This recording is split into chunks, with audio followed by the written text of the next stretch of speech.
नमस्कार, मैं विकास कुमार आप सबका हार्दिक स्वागत करता हूं तर्क द लॉजिक में। कुछ ही दिन पहले सरकार ने और आरबीआई ने जो 2000 के नोट चल रहे थे मार्केट में, जिसकी छपाई लगभग 4 साल पहले ही बंद कर दी गई थी, उसको वापस लेने का निर्णय लिया है और वह नोट फिर भी 30 सितंबर 2023 तक प्रचलन में रहेगा। यानी कि आप उससे कोई भी खरीदारी कर सकते हैं या उसे बैंक में एक्सचेंज कर सकते हैं।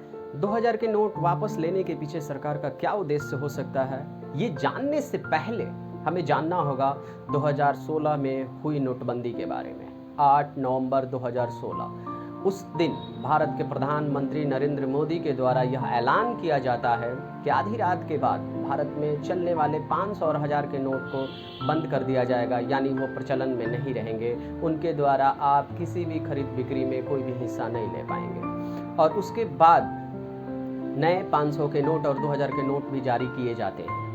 अब सवाल ये उठता है कि आखिर नोटबंदी करने का एक उद्देश्य क्या हो सकता है। भारत में यह कोई पहली बार नोटबंदी नहीं हुआ था।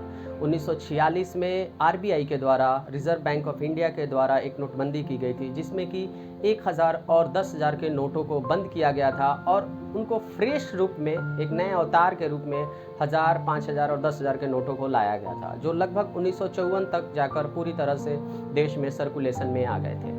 अब उसके बाद 1978 में भी एक बार दूसरी बार भारत में नोटबंदी हुई थी, जबकि जनता पार्टी के तत्कालीन प्रधानमंत्री मोरारजी देसाई ने नोटबंदी की थी। 10,000 के नोटों को बंद किया था करप्शन को रोकने के लिए, ब्लैक मनी को वापस लाने के लिए।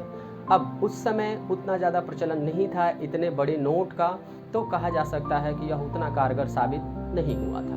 2016 में यही उद्देश्य था, मेन उद्देश्य था ब्लैक मनी को रोकना, ब्लैक मनी को वापस लाना। अब कैसे? अब ब्लैक मनी क्या होता है उसके पहले ये समझना जरूरी है। भारत में या किसी भी देश में कैश के रूप में चलने वाली जो भी करेंसी होती है, अगर उनका हिसाब किताब, उनका टैक्स सरकार को नहीं जाता है या उनका लेन देन का जो अकाउंटिंग होता है वो बैंकिंग सिस्टम में अवेलेबल नहीं होता है, ट्रांजैक्शन अवेलेबल नहीं होता है, तो हम कहते हैं कि उस तरह के जितनी भी करेंसी है वो ब्लैक मनी के रूप में होती है। अब ऐसी ब्लैक मनी आपका बहुत सारे हाउस होल्ड यानी घरों में भी लोग रख कर रखते हैं, छुपा कर रखते हैं या अलग अलग तरह से उसको ट्रांजैक्शन में इस्तेमाल करते हैं, लेकिन सरकार को इसका कोई हिसाब किताब नहीं जाता है। अब ब्लैक मनी के अलावा सरकार का और भी उद्देश्य था, जिसमें कि करप्शन को रोकना, जाली नोटों को, जो जाली नोट जो चलते थे प्रचलन में, उनको बंद करना, बहुत सारे ड्रग ट्रैफिकिंग या ह्यूमन ट्रैफिकिंग में इस्तेमाल होने वाले जो कैश होते थे उन सबको रोकना। और इस तरह से सरकार ने इन सभी उद्देश्यों को मद्देनज़र रखते हुए नोटबंदी की थी। बहुत सारे उद्देश्यों में से हम सिर्फ एक उद्देश्य यानी जो मेन ऑब्जेक्टिव था सरकार का, हम उसके बारे में बात करेंगे कि सरकार उसमें सफल हुई थी या नहीं हुई थी। भारत में जब नोटबंदी हुई थी तो उस समय भारत में करेंसी के रूप में 17.7 लाख करोड़ रुपए तक की वैल्यू मौजूद थी और उसमें से लगभग 87% यानी 87% जो करेंसी थी वो आपका 500 और 1000 रुपए के नोट के रूप में थी। अब उसको बंद करने से आखिर होगा क्या? सरकार ने ये उम्मीद किया था कि उन 87% यानी 15.4 लाख करोड़ में से लगभग 25% के आसपास के जो नोट होंगे वो बैंकिंग सिस्टम में और सरकार के पास वापस नहीं आएंगे। इसका मतलब क्या हुआ? इसका मतलब ये हुआ कि उतने सारे नोट, उतने सारे रुपए, उनका सरकार के पास कोई हिसाब नहीं है और उनका ट्रांजैक्शन जो भी हुआ है तो उसमें टैक्स सरकार को नहीं मिला है। और इस आधार पर वैसे लोग जो इस तरह के पैसों को छुपा कर रखे हैं, दबा कर रखे हैं, वो बैंकिंग सिस्टम में इसे जमा करने नहीं आएंगे, क्योंकि सरकार ने एक नियम भी लागू किया था कि अगर कोई भी व्यक्ति एक अकाउंट में 2.5 लाख रुपए से ज़्यादा जमा करता है तो उसको उसका टैक्स भी भरना पड़ेगा और पेनल्टी भी भरना पड़ेगा, और इस डर से बहुत सारे लोग उन पैसों को जमा करने नहीं आएंगे। आखिर इससे सरकार को क्या फ़ायदा होगा? अगर 75% पैसे जमा हो जाते हैं और 25% जमा नहीं होते हैं, तो जमा हुए जो पैसे होंगे इसका मतलब उसका सरकार के पास हिसाब किताब है, लेकिन जो जमा नहीं हुए अगर वो बैंकिंग सिस्टम में नहीं आते हैं तो सरकार फिर उतने 25% जो करेंसी होगी उसको नए तरीके से प्रिंट कर सकती है।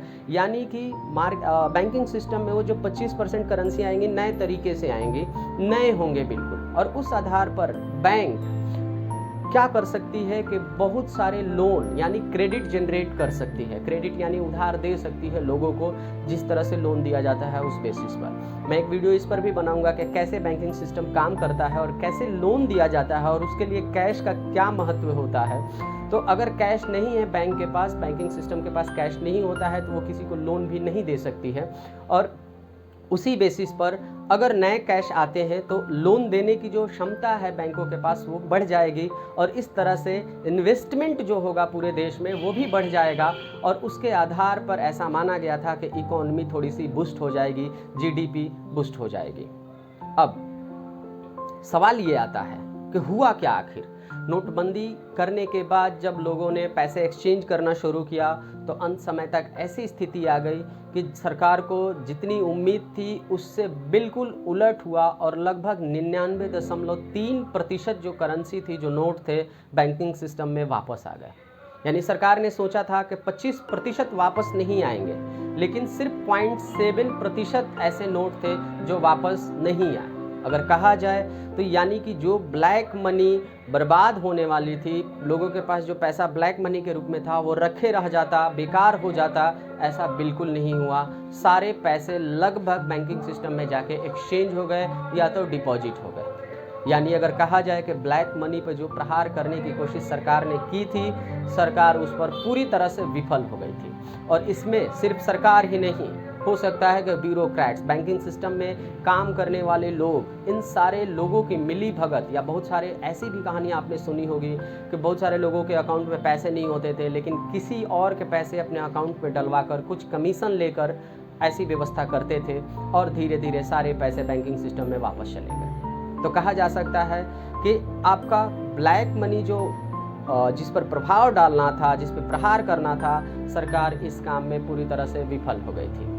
अब जब ब्लैक मनी ही वापस नहीं आया तो करप्शन को रोकना इतना आसान काम नहीं था। आज भी अगर आप करप्शन देखिए, नोटबंदी के बाद भी, तो जी तोड़ मेहनत के साथ वो करप्शन पूरी तरह से हर सिस्टम में छाया हुआ, हर सिस्टम में भरा हुआ है, बिल्कुल रुका नहीं है। हाँ, फायदा हुआ है सरकार को टैक्स कलेक्शन में। जब बहुत सारे कैश वापस आए तो उस कैश के साथ साथ सरकार को टैक्स भी मिला। कहा जाता है कि किसी कार्य का जो मेन ऑब्जेक्टिव है वही पूरा नहीं हुआ तो छोटे छोटे ऑब्जेक्टिव को गिनाकर सरकार अपनी कमियों को छुपा तो सकती है, लेकिन इसकी भरपाई नहीं हो सकती है। अब सवाल आता है कि जो 2000 के नोट फिर से वापस किए जा रहे हैं, इसका क्या उद्देश्य होगा और क्या इसका कोई असर पड़ेगा, तो इस बारे में मैं बात करूंगा अगले वीडियो में। तब तक के लिए बहुत बहुत धन्यवाद। मैं चाहूँगा आपने अगर हमारे चैनल को सब्सक्राइब नहीं किया है तो सब्सक्राइब कर लीजिए, ताकि इस तरह की इन्फॉर्मेशन को मैं आपके साथ शेयर कर सकूँ।